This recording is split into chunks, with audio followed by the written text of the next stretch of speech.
પહેલા બે માં ક્વેશ્ચન નથી ને થર્ડ પર જશું. બેન 1 મિનિટ. હમ બેન મારે પૂછવું કે આ તમે કહો છો કે એકવાર દીક્ષા થાય અને પછી દીક્ષા એ વડી દીક્ષા ઈ જ કે પછી એમાં બી છેદ થાય એમ કે છેદ અલગ હોય એમ કે વડી દીક્ષા ઈ જ વચ્ચેનો ગેપ કે છેદ અલગ છે એમ બંનેમાં આવે હું એ છે. સમજ. હા, પેલા છે ને નાની દીક્ષા જે થઈ, સમજો કે તમારી પહેલા થઈ છે દીક્ષા ને મારી પછી થઈ છે ફર્સ્ટ વાળી દીક્ષા. હા હા, હા તો હા હું તમારાથી નાની છું એવું નહીં કહેવાય. પણ વડી દીક્ષા જો મારી પહેલી થાય ને તમારી પછી થાય, તો હવે તમારું 12 વર્ષનું 12 મહિનાનું પર્યાય હતું અને મારું 6 મહિનાનું હતું દીક્ષામાં, કારણ કે મારી તો પછી થઈ હતી. તો એ બંનેનો છેદ ઉડી જાય. ગુરુ ભગવાન કે એને નહીં વિચારવા, એ 12 મહિના હતું, મારું 6 મહિના હતું, એટલે એને પણ છેદ કહેવાય. જે વડી દીક્ષા છે એ હા નાની દીક્ષાનો છેદ થઈ ગયો. અને હવે આપણા બંનેની હા વડી દીક્ષા થઈ ગઈ છે અને હું કોઈ હા ભૂલ કરું છું. આપણા બંનેની સેમ ડે થઈ હતી, બંનેને 10 વર્ષ થઈ ગયા, પણ હવે જે 10 વર્ષ હમ છે એમાંથી 2 વર્ષ મારા કાઢી નાખ્યા, તો હું હજી નાની થઈ જાઉં, મારો 8 જ વર્ષનો પર્યાય છે, તો એને પણ છેદ જ છેદોપસ્થાપનીય ચારિત્ર કહેવાય. એટલે આપણા ગુરુ હોય ઈ જ કરી શકે ને હા, છેદ એ એટલે ગુરુ જ કરે. હા ગુરુને જ આજ્ઞા હા, છે ને એ ગુરુ કરવાની. કરે ને બધાનું જ ન થાય. પણ ઓલું છેદોપસ્થાપનીય તો બધાનું જ થાય. જે નાની દીક્ષાથી વડી દીક્ષાનું હોય ને એ કાઉન્ટ ન હા થાય, એટલે એ બધાનું જ છેદોપસ્થાપનીય થાય. અને એ પણ હા મહાવીર પ્રભુ અને આદિનાથ પ્રભુમાં વચ્ચેના 22 હતા ને, એમાં નાની દીક્ષા અને વડી દીક્ષા ને એવું હતું જ નહીં. એમાં સીધી વડી દીક્ષા જ હોય, કારણ કે એ લોકો જે લોકો દીક્ષા લે એમનું માનસિક એકદમ રેડી જ હોય, એમાં કઈ એ લોકોને પ્રોબ્લેમ હોય જ નહીં. એટલે ત્યારે પછી ઓલું છેદોપસ્થાપન્ય કયું હોય, આ નાની દીક્ષાથી વડી દીક્ષા વાળું ન હોય ત્યારે. પણ ગુરુ જો મિસ્ટેક કરે નાના કોઈ, તો ગુરુ છેદ ઉડાડે, એ વસ્તુ પોસિબલ હોય. અને બેન શાસન બદલાય ત્યારે પણ પોસિબલ હોય ને? હા, શાસન બદલાય ત્યારે પણ આ હોય, કારણ કે જૂનો છે એનું છેદ ઉડી ગયું. પણ ઘણી વખત કેવું છે, શાસન બદલાય ને, હવે ઋષભદેવ નું શાસન પછી અડધો આરો પૂરો થઈ ગયો, ચોથો, ત્યારે અજીતનાથ પ્રભુનું શાસન આવ્યું. તો ઘણી વખત એટલા મોટા ગેપ હોય ને, તો બહુ નહીં. પણ આ તો શું છે કે નાનું જ ગેપ હતું, એટલે હજી સાધુઓ ભગવંતો હતા પાર્શ્વનાથ પ્રભુના. તો ઘણી વખત હોય પણ અને ઘણી વખત ન પણ હોય સાધુ ભગવંતો, એવું થઈ શકે.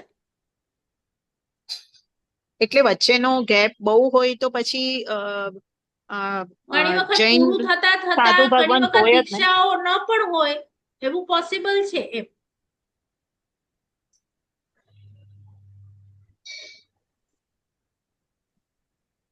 અચ્છા, બે તીર્થંકર વચ્ચેનો ગાળો બહુ હોય તો પછી ત્યારે સાધુ સાધ્વીજી ન હોય એવું પણ બને. હા, કારણ કે પછી આવતા આવતા હવે ઋષભદેવ નો આપણે શું કહેવાય, ઓલું ઓછું થતું જાય ને, થોડું થોડું થોડું થોડું. જેમ હમણાં હવે 2500 વર્ષમાં જુઓ ને કેટલું બધું મહાવીર સ્વામી નું ઓછું થઈ ગયું છે. હજી 80,000 આને ચલાવવાનું છે, કેવી રીતે ચાલશે તમે વિચારો. એટલે પછી સાધુ સાધુ સાધ્વી ભગવાન પણ ઓછા થતા જશે. એટલે થાય, પોસિબલ છે, પોસિબિલિટી છે એમ.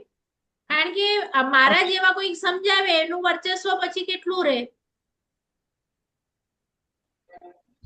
અચ્છા. અને જે વીર પ્રભુ સમજાવે અને ગૌતમ સ્વામી સમજાવે એ વખતે જે દીક્ષા થતી હતી, એના કરતા તો પ્રમાણ જુઓ હમણાં તમે શું છે. કારણ કે કલ્પસૂત્રમાં તો મહાવીર સ્વામીનો અવધિ જ્ઞાની પરિવાર, મનપદેવ જ્ઞાની પરિવાર, શ્રાવક શ્રાવિકા જે વ્રત ઉચ્ચારે છે એમનો જે પરિવાર છે, એ ઋષભદેવનો કેટલો મોટો હતો. પછી ધીરે ધીરે તમે જોશો તો બધાના પરિવારો ઓછા જ થતા જાય છે.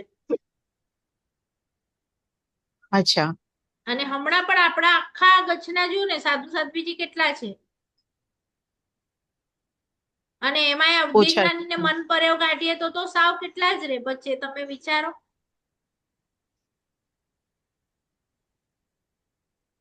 આપણે તો બધાને ગણીને, શિથિલાચારીને પણ હમણાં ગણીને ટોટલ આંકડો નાનો છે.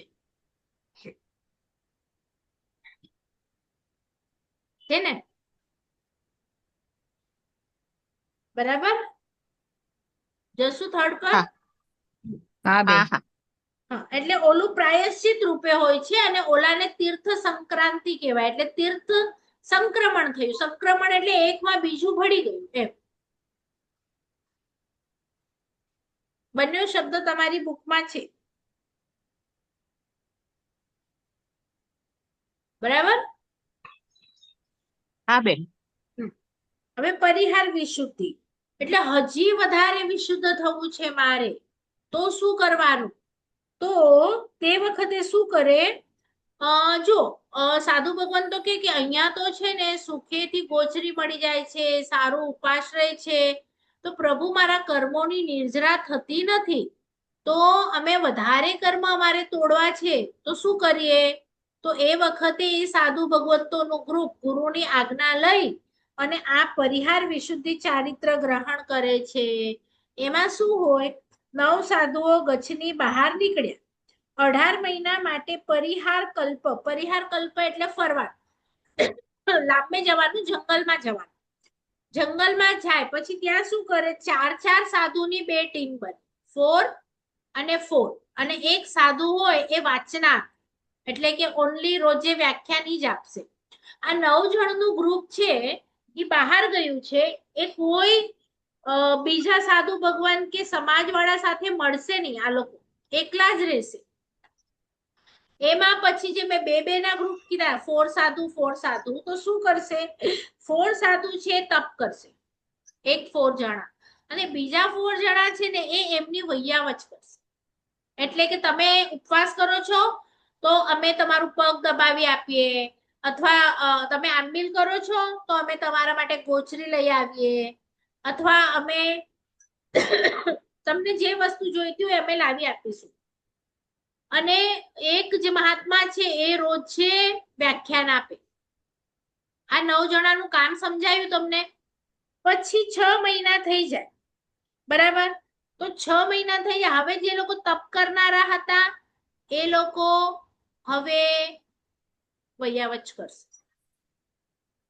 જે લોકો વૈયાવચ કરનારા હતા એ લોકો તપ કરશે, અને જે મહાત્મા વાચના આપતા હતા એ તો આપશે જ. હવે ઓલા મહાત્મા જે છે 6 મહિના પછી એ તપ કરશે, ત્યારે બીજા બધા વૈયાવચ કરશે, અને બીજા બધામાંથી એક એ વાચના આપશે. આવી રીતે 6 મહિના, 6 મહિના અને 6 મહિના 3 વખત આ લોકો કરે, એટલે ટોટલ એ લોકોનું 18 મંથમાં આ તપ પૂરું થાય. આ સમજાયું સિક્વન્સ બધાને કે નહીં? હવે એની ડેપ્થ હું સમજાવીશ પછી કે આમાં કેવી રીતે કર્મો તૂટે. ખાલી આ તો પ્રોસીજર શું છે એ મેં સમજાવ્યું. સમજ પડી કે કોઈને ડાઉટ છે?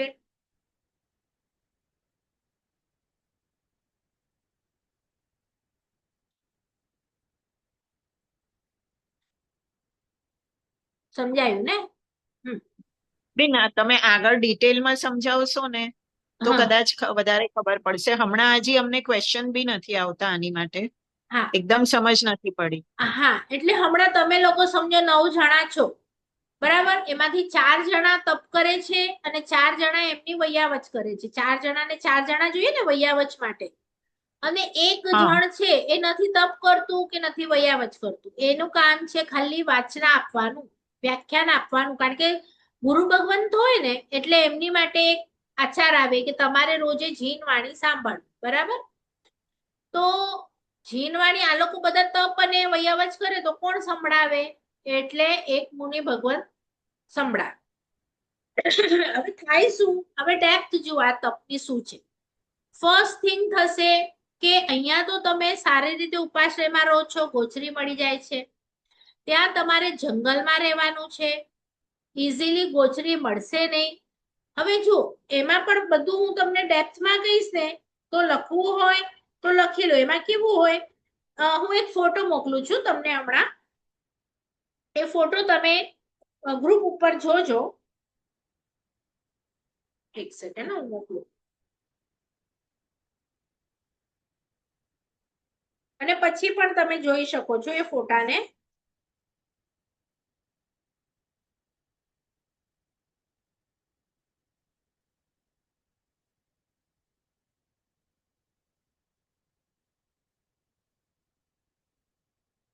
અને જે લોકો હમણાં મોબાઈલ પરથી ઓલું કરતા હશે તો એમની માટે હું બોલું છું તો તમને સમજાશે. એ ટેબલ મોકલ્યું છે મેં, એમાં શું લખ્યું છે, 3 સિઝન છે, ઉનાળો, શિયાળો અને ચોમાસું.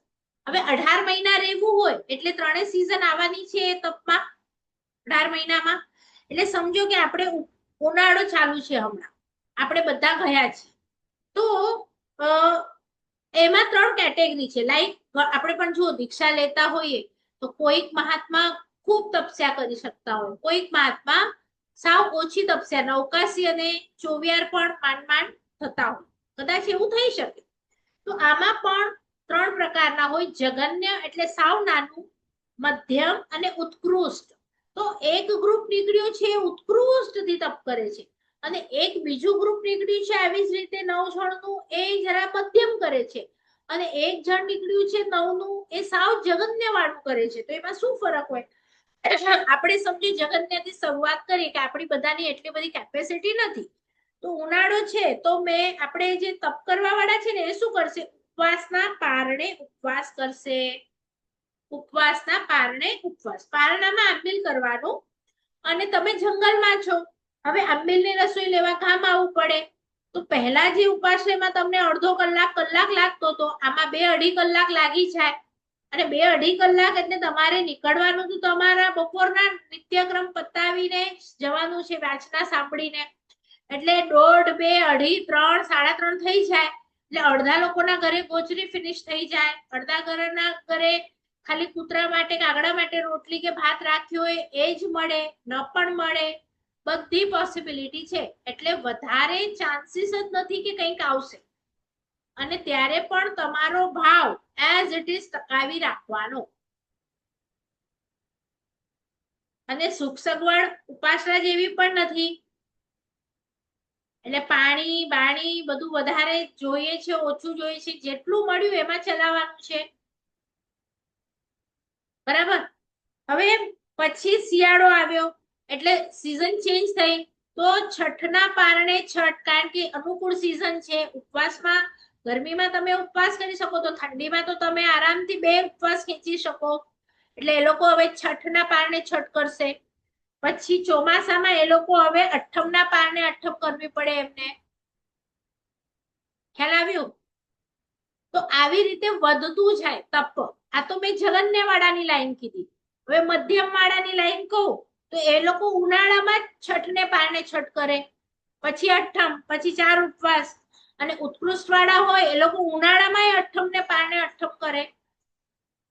હવે આવું 18 મહિના ખીચવાનું છે, તમે વિચારો. એટલે એ લોકોના કર્મ કેટલા ફાસ્ટ તૂટે.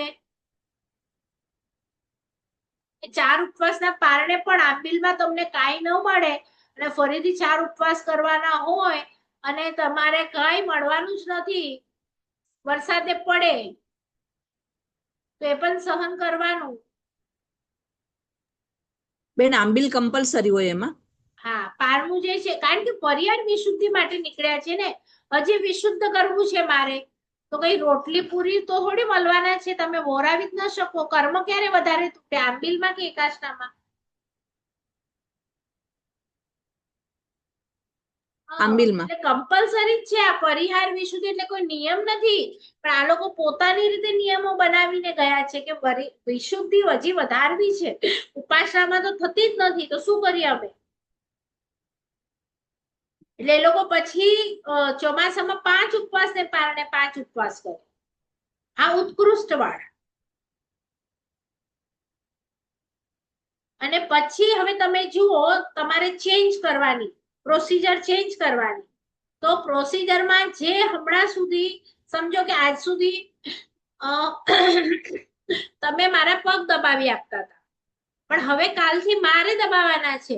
એટલે મારો જે માન કશાય વધ્યો હોય, તપમાં વધ્યો હોય કે વૈયાવચમાં વધ્યો હોય, એ તરત તૂટે. કારણ કે મારે જ ફરીથી બીજું કરવાનું છે. હવે મારે વૈયાવચ કરવાની છે, મારે તપ કરવાનું છે. એટલે ઓલો નાનો કે આ મોટો કે એવું તો કઈ છે જ નહીં, બધા ઇક્વલી થઈ ગયા. એટલે ઓલા કશાયો પણ પોસાય નહીં કે ગુરુ ભગવાન ખાલી આને જ આમ કરે છે, આ જ મોટા છે. અહીંયા તો બધા સરખા. હવે નવું એંગલ બતાડું, હજી મોટું એંગલ. વાંચનાચાર્યનું તમને થશે શું થયું? તો વાંચનાચાર્ય પણ છે ને, એમને પણ બધા રોજે પગે લાગતો હોય, કારણ કે વાંચના આપે છે. તો વાંચના આપનારના પણ રાઈ ન ભરાય, એટલે પછી એમને પણ તપ કરવાનું છે. તો એ વખતે તમે હવે ખાલી એમ સમજો, આપણે છે ને નેક્સ્ટ વીક થી ફરીથી જીવ વિચાર શરૂ કરીશું. ફરીથી તમે બધા છો, સ્ટાર્ટિંગમાં મારા શરમના કારણે પણ કદાચ બધા જોડાશે, પણ ધીરે ધીરે પછી શું થશે? જીવ વિચાર તમારું તો થયેલું છે, પછી શું થશે ધીરે ધીરે? તો નવું ટોપિક છે ને, એમાં બી એબ્સન્સ આવી જાય. તો જૂના ટોપિકમાં શું હાલત થાય તમે મને કહો. હા, એઝ ઇટ ઇઝ હોય પહેલેથી છેલ્લે સુધી, કે કઈ ગડબડ થાય? આવડે છે અથવા થઈ ગયું છે તો, અને પછી ત્રીજી વખત કદાચ લઉં તો ફરીથી નહીં. તો અહીંયા કે છે કે કર્મ તોડવાનો રસ્તો જ એ છે. તમને જે નવું નવું જોઈએ છે ને, એ તો અહીંયા છે જ નહીં. હવે આ જે ગુરુ ભગવાન વાંચના આપશે, એ શું નવી કાઢશે, કે પોતાના ગુરુ પાસે જે સાંભળ્યું હશે એ જ વાંચના આપશે? હા, અને એમણે જયારે સાંભળ્યું હશે ત્યારે આ બીજા આઠોએ નહીં સાંભળ્યું હોય, એમણે સાંભળ્યું છે. તો હવે આ જયારે વાંચના આપે ત્યારે કસોટી એ છે કે બીજા બધાને એનાથી વધારે સારું આવડતું હોય તો પણ જાણે અમે કઈ નથી સાંભળ્યું એવી રીતે ત્યાં બેસવાનું. એ કેટલી મોટી એમની કસોટી છે કે એમાં એક સેકન્ડ માટે દુર્ભાવ નહીં થવો જોઈએ. ડિફિકલ્ટ છે બેન. એટલે કે મને આવડે છે અથવા તો જવા દો, કારણ કે આ ગૌતમ સ્વામી મહારાજાનું આપણે જે વાત કરીએ છીએ, તમે સમજો કે 4 જ્ઞાનના ધણી છે, ને જ્યારે દેશના આપવા બેસે, એટલે એમને ઘણું ખબર હતી પ્રભુ દેશના આપવા બેસે, તો એ પણ એવી રીતે બેસે કે મને કાંઈ ખબર નથી, પ્રભુ તમે જ કહો. અને પોતે દેશના આપે ગૌતમ સ્વામી, એટલે એમનું આદેય, પ્રભુનું આદેય એટલું જાળવતા હતા ને, એટલે એમના શિષ્યો કેવળ જ્ઞાની, એ એમનું એટલું આદેય જાળવે કે એ દેશના આપવા બેસે ત્યારે સામે બધા શિષ્યો કેવળ જ્ઞાની. અને અમને કાંઈ ખબર જ નથી, ગુરુ ભગવાન તમે બોલો, અને આખું પ્રહર દેશના આપે અને છતાંય અમને કાંઈ નથી ખબર, એવો ભાવ સાથે ટકવી દેશના. તમને લાગે છે ઈઝી છે? એ પણ કેવળ જ્ઞાન પછી. એક તો ગૌતમ સ્વામીને ન ખબર હોય આજે હું શું ટોપિક આપીશ, પણ એમના શિષ્યને ખબર હોય કે આજે મારા ગુરુ કયું ટોપિક આપવાના છે, ને એમાં પહેલે શું બોલશે, ક્યારે ખાંસી આવશે, ક્યારે શું થશે, બધું એમને ખબર હોય. છતાંય એવી રીતે બેસે કે તમે મારા ગુરુ છે ને મને કાંઈ નથી આવડતું. બોલો, કેટલી પરિહાર વિશુદ્ધિ, કેટલા કર્મો તૂટે. અને ફરીથી જયારે તપ કરશે અને બીજો વાંચના આપશે, ત્યારે આ જ વાંચનાચાર્ય છે એમના મગજમાં એક દાણો રાઈનો ન હોય, કારણ કે ઈ જ બધું પોતે બોલ્યા હોય 2 વખત, અને એને જ ઈ જ સાધુ ફરીથી એ જ વાંચના આપશે અને ફરીથી એને ઈ જ સાંભળશે. બોલો, અને 18 મહિનાનું તપ, આવા તપ સાંભળ્યા છે આપણે? તો જે તપ કરીએ ને, એક 28 પણ માંસ ખમણ, અને આમનું 18 મહિનાનું તપ, અને એમાં ભાવોનું તપ છે. આ કે ભાવ નહીં બગડવા જોઈએ. આપણા માંસ ખમણમાં આપણે ભાવ ચેક કરીએ, શું ભાવની ઉત્કૃષ્ટ વૃદ્ધિ?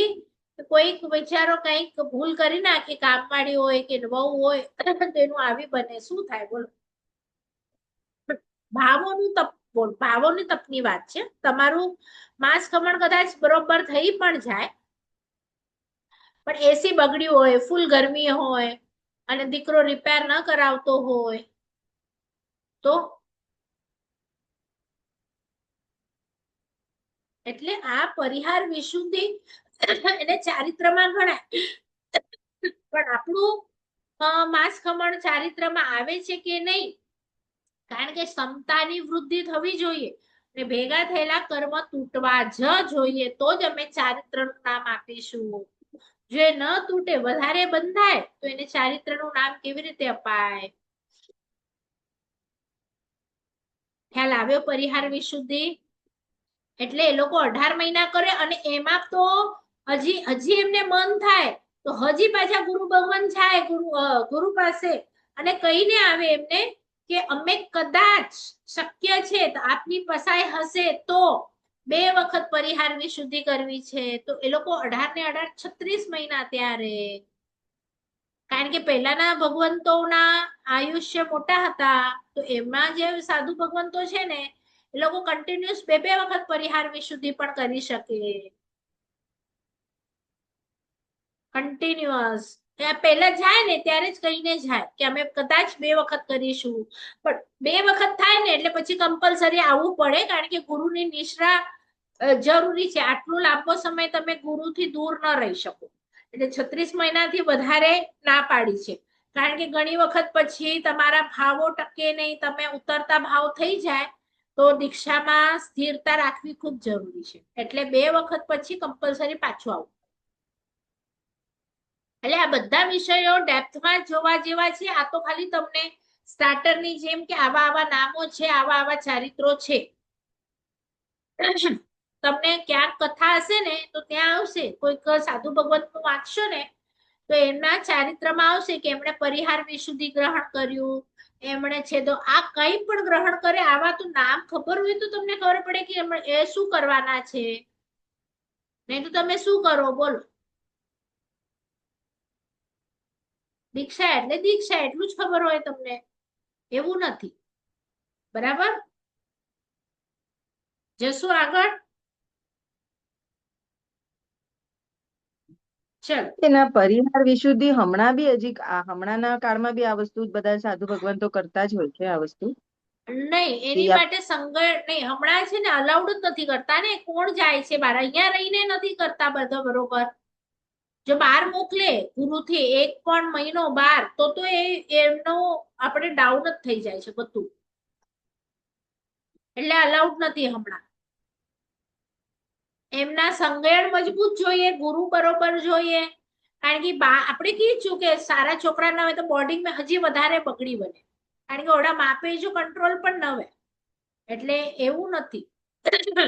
ત્યાં તો એકદમ સુશિક્ષિત હોય ને એમને જ મોકલે, એવા હમણાં છે નહીં કોઈ સાધુ ભગવાન કે ત્યાં જઈ ને રે ને પછી અહીંયા ઉપાશ્રયમાં. હા, હવે એવું થઈ શકે કે મોટા મોટા ટાવર છે ને ડિફિકલ્ટી ને, પણ છતાંય ઉપાશ્રય વગર આપણા અચલગજના તમે કેટલાને જોયા છે કે રે છે? દિગંબરમાં હજી થોડુંક છે કે બહાર એ લોકો જંગલમાં રહે છે કે, પણ એ લોકો પછી ગૃહસ્થની સામે વાપરે છે, એટલે ઓલું આંબિલ કરવા વાળું ને એ બધું પોસિબલ જ નથી. એટલે જે પણ તીર્થંકર ભગવંતો હોય અથવા તો ગણધર ભગવંતો હોય એમના હાથ નીચે જેટલી દીક્ષાઓ થાય ગણધર ભગવંતોના હાથ નીચે, તો ત્યાં સુધી એમની જે વાચના હોય એમાં એટલું પાવર હોય કે એ થોડોક સમય સુધી આ ચાલી શકે. પછી 2, 3, 5 પરંપરા જે છેલ્લા ઓલા ગયા આપણા, તો એના પછી આ બધું એટલી વાચના પણ નથી અને એટલું આપણું વિલ પાવર પણ નબળું થઈ જાય છે. એટલે હમણાં નથી આ વસ્તુ. હમણાં છેલ્લા 3 છે ને હમણાં નથી ચારિત્ર, પહેલા 2 છે. ચોથું તો જે સૂક્ષ્મ સંપ્રાય. સંપ્રાય એટલે કશાય. કશાય એટલે શું? સૂક્ષ્મ કશાય હોય. તો જ્યારે ગુણસ્થાનક ભણશો ત્યારે તમને વધારે આઈડિયા આવશે કે મારું હમણાં લેવલ છે મોહનીયની 28 કર્મ પ્રકૃતિ હોય અને 28 હમણાં મારી અંદર હાજર છે. પછી ધીરે ધીરે હું 1 કાઢું, 2 કાઢું, 3 કાઢું, 4 કાઢું, 5 એમ કરતા 25, 26, 27 મોહનીયની પ્રકૃતિને હું કાઢી નાખું. હવે થોડુંક જ મોહ રહે, 1, 2 પ્રકૃતિ, 1, 2, તો મારું ગુણસ્થાનક ઉપર ચડતું જાય. 10મું સૂક્ષ્મ સંપ્રાય ગુણસ્થાનક, એટલે કે આત્મા મારો એટલો વિશુદ્ધ થઈ જાય કે જરાક જ એની અંદર કશાય છે. એ જરાક કશાય જ્યારે નીકળે ત્યારે હું જે 5મું ચારિત્ર છે એ પામી શકું. પણ એ કશાય જ્યારે થોડું છે ત્યારે મારા ચારિત્રને સૂક્ષ્મ સંપ્રાય ચારિત્ર કહેવાય છે. તો આ ચારિત્ર ક્યારે ને કોનું છે? તો આપણા વીર પ્રભુ અથવા તો કોઈ પણ પ્રભુ દીક્ષા લે ત્યારથી જ્યાં સુધી એમને કેવળ જ્ઞાન ન થાય તો કેવળ જ્ઞાન કેમ નથી થયું? તો કશાય આટલા અંશમાં કશાય રહેલા છે. તો હવે એ કશાય જે થોડાક અંશમાં રહેલા છે એટલે એમનું ચારિત્ર આ સૂક્ષ્મ સંપ્રાય કહેવાય. એટલે કે ઉપશમ એટલે દબાવવું અને ક્ષય એટલે કે કાઢવું. મને ગુસ્સો આવે છે, સામે વેવાઈ બેઠા છે, તો હું દબાવી દઉં ગુસ્સાને, તો એ ઉપશમ કહેવાય. તો ઘણા લોકો મોહને દબાવી દે અને ઘણા લોકો મોહને કાઢે. તો એ જો તમે દબાવો અથવા કાઢો, તમારી અંદર કશાય એકદમ નાનું નાનું અમથું હોય તો એને કહેવાય સૂક્ષ્મ સંપ્રાય. તો એ ચારિત્ર જાય, એ કશાય જાય ત્યારે બીજી જ મિનિટે પ્રભુને કેવળ જ્ઞાન થાય. અને હવે જે કેવળ જ્ઞાન થી નિર્વાણ સુધીનું ચારિત્ર પ્રભુનું છે એમાં કશાયનો દાણો પણ નથી, કારણ કે પેલા નીકળી ગયું. તો હવે જે પ્રભુનું ચારિત્ર છે એ શાસ્ત્રમાં જે વર્ણન કરેલું છે એવું જ પ્રોપર યથાખ્યાત, યથા એટલે જેવું કયું છે તેવું, એવું ચારિત્ર પ્રભુનું કેવળ જ્ઞાન પછી અને નિર્વાણ સુધી આ ચારિત્ર હોય છે. અને પછી સિદ્ધશિલામાં પણ આત્મામાં તો એક ચારિત્ર હશે. એટલે જે ઉપર સિદ્ધ ભગવંતો છે એમાં જે ચારિત્ર છે એ આ યથાખ્યાત ચારિત્ર છે. ખ્યાલ આવ્યું બધાને? એટલે સૂક્ષ્મ સંપ્રાયમાં શું છે? થોડુંક કશાય છે, એકદમ નાનકડો પાઠ. અને યથાખ્યાતમાં એ બિલકુલ અંશ પણ નથી, એકદમ વિશુદ્ધ. તો ગુણસ્થાનક કોઈકને લખવા હોય તો ઓલામાં 10મું ગુણસ્થાનક આવે અને આમાં 11, 12, 13, 14 ગુણસ્થાનક પર રહેલા જીવને યથાખ્યાત ચારિત્ર હોય. બરાબર? એટલે હમણાં મહાવીર આપણા સિમંદર સ્વામી છે ને 13મા ગુણસ્થાનક પર છે, તો એમણે આ ચારિત્ર છે. પછી હમણાં દેવલોક સિદ્ધશિલામાં મહાવીર સ્વામી, આદિનાથ વગેરે જે છે 14મા ગુણસ્થાનક ક્રોસ કરીને, તો એ બધાને આ યથાખ્યાત ચારિત્ર. ખ્યાલ આવ્યું?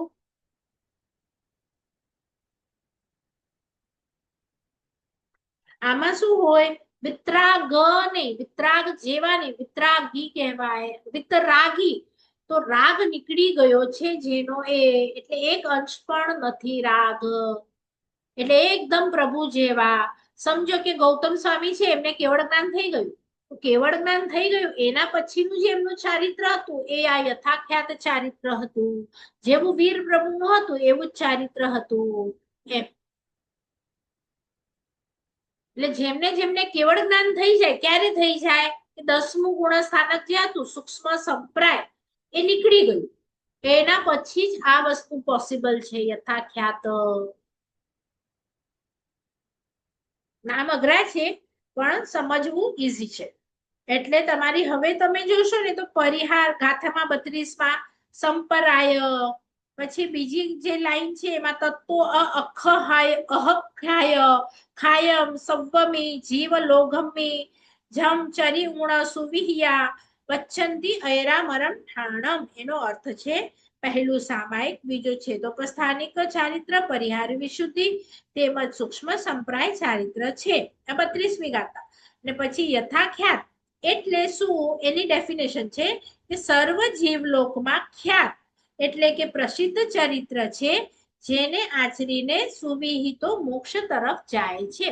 સુવિહિતમાં એટલે કે વિહિ એટલે અર્ધમાગધી શબ્દ છે, સુવિહિ એટલે સુવિધિ, વિધિથી પ્રોપર લાઈન બાય લાઈન જેવું આપણને કીધું છે આપણા શાસ્ત્રોમાં, એવું જ ચારિત્ર જેમનું છે.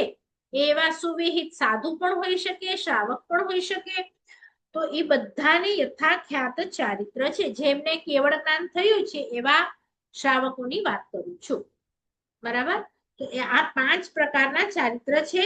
પણ ત્રીજું, ચોથું, પાંચમું તીર્થંકર ભગવંત અથવા ગણધર ભગવંતો હાજર હોય ત્યારે જ હોય. હમણાં આ ત્રીજું, ચોથું, પાંચમું નથી, કારણ કે મોક્ષ નથી, કારણ કે આ બધા મોક્ષને રિલેટેડ ના ચારિત્ર છે. એટલે આ નથી, હમણાં મોક્ષ જ નથી, કારણ કે આ પરિહાર વિશુદ્ધિ કરો એટલે મોક્ષ નજીક આવે, સૂક્ષ્મ સંપ્રાય હોય એટલે મોક્ષ નજીક આવે, યથાખ્યાત એટલે તો મોક્ષ તરત જ 2 મિનિટમાં જ મોક્ષ હવે એમનો ખ્યાલ આવ્યું? આમાં કઈ પૂછવું છે? તો આ બધા સંવરના ભેદો છે. તો સંવરના ટોટલ તમારા ભેદો કયા થયા આપણે સ્ટાર્ટિંગ થી જોઈશું. તો હવે તમને ઓલી ગાથા છે ને, ગાથા નંબર આગળ સંવરની જ્યાંથી સ્ટાર્ટિંગ થયું છે ને પેજ નંબર 49 ત્યાં આવો તો 25મી ગાથા તરફ આવો તો ત્યાં જુઓ. હવે તમને ઓલું એકદમ બરાબર યાદ થઈ જશે. ગાથા નંબર 25 વાંચું છું. સમી ગુપ્તી પરિસહ. તો યાદ આવ્યું આપણે 5 સમિતિ જોઈ, 3 ગુપ્તી જોઈ અને પરિસહ જોયા 22. પછી જય ધમ્મો એટલે યતિ ધર્મ એટલે એ પણ 10 જોયા અને ભાવણા એટલે કે 12 ભાવના અને ચરિતાણી એટલે કે 5 ચરિત્ર અને નીચે એમના ભેદ લખ્યા છે 25મી ગાથામાં. એટલે જો તમે આ ગાથા બાયહાટ કરો લાઈનમાં કે સમી ગુપ્તી પરિસહ ઈઝી છે.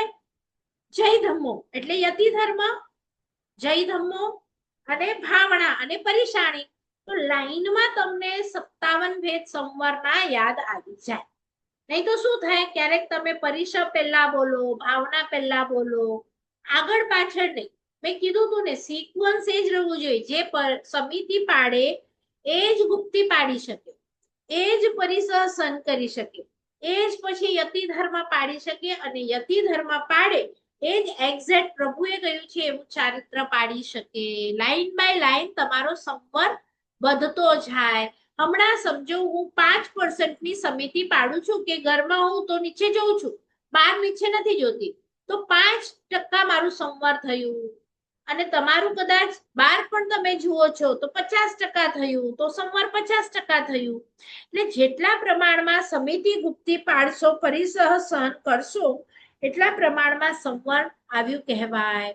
અને ઉપરના ક્રમમાં એ લોકોનું 80, 90, 100% જેવું સંવર થઈ જાય. ખ્યાલ આવ્યું? એટલે હવે યાદ રહેશે 25મી ગાથા. મેં તમને કીધું તું ને હમણાં તમે પાકી નહીં કરતા, પણ આજે તમને કહું છું કે હવે તમે એક લાઈનમાં કરશો ને તો થઈ જશે. અને ભેદ પણ તો સમિતિ બોલશો એટલે 5, ગુપ્તીના 3, પછી પરિસરના 22, પછી યતિ ધર્મ 10, ભાવના 12 અને ચારિત્ર 5. ટોટલ કરો કેટલા થયા. એ કાયમી તમે આજથી 5 વર્ષ પછી 10 વર્ષ પછી પણ તમને કોઈ પૂછે ને આ લાઈનમાં જ આવડવા જોઈએ, એમના ભેદ આવડી જાય તો ગોખવાની જરૂર નથી, સમજવાની જરૂર છે. એટલે હવે 57 ભેદ સમજાશે સંવરના. નેક્સ્ટ ક્લાસમાં પૂછું આવડશે.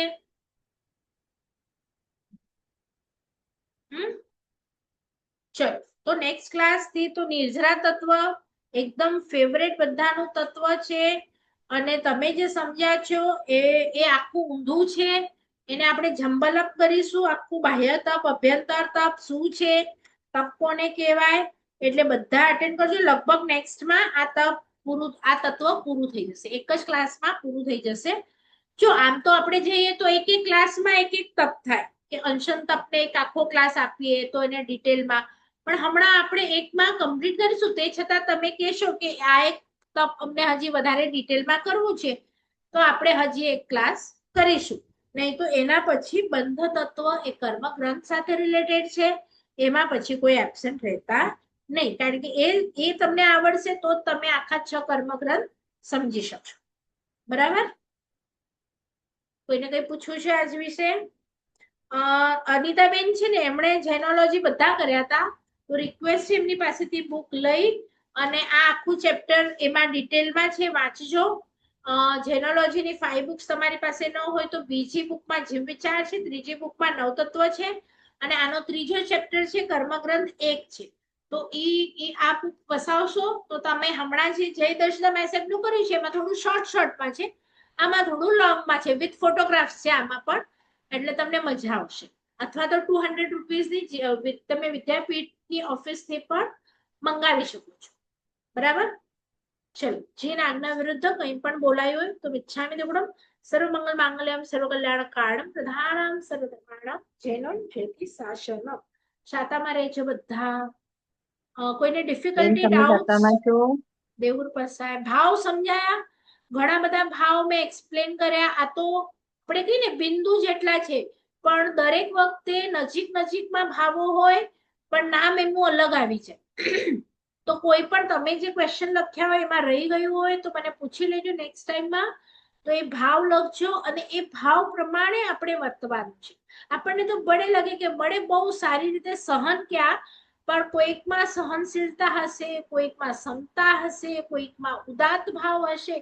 ભાવોના એટલા બધા નામ છે આપણી પાસે, અને તમે સમજશો તો એને જીવનમાં આચરણમાં મૂકી શકશો.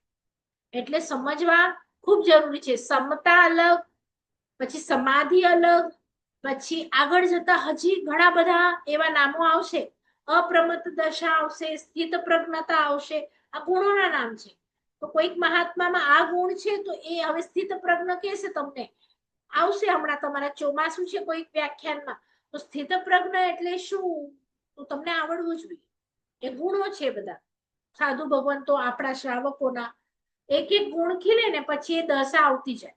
તો એને લાઈનમાં યાદ કરવા કે પહેલા શું, પહેલા જેમ રાગી હોય, પછી વૈરાગી થાય, પછી વિતરાગી થાય. તો એક સિક્વન્સ છે. તો એવી રીતે ગુણોમાં પણ સિક્વન્સ હોય. તો ધીરે ધીરે ગુણો ખીલવવાના. બરાબર? મળે હેકડો જ ધર્મ કરી આવ્યો એવું નથી. પાપ થયા એટલે એક જ પાપ આવે એમ નહીં. કયું પાપ કર્યું તમને બોલતા આવડવું જોઈએ. તમે પાપમાં જશો ને એટલે ખબર, આશ્રમમાં જશો ને કઈ ક્રિયા વાળું કયું આશ્રમ થયું એ પ્રોપર બોલવાનું. પરિસ્થાપનિક આશ્રમ થયું, તમને સમિતિ છે, બધા નામો ઘડી ઘડી બોલતા રહેજો, નહીં તો પ્રોબ્લેમ થશે પછી. ક્રિયા વાળા હતા ને 25 ક્રિયાના નામ એ બોલવાના. ચલો, ડાઉટ કોઈને નહીં? ચલો રાખીએ. રેકોર્ડિંગ્સ મોકલાવી દઉં છું, સાંજ સુધી સાંભળી લેજો. ચલો, શાતામાં રહેજો.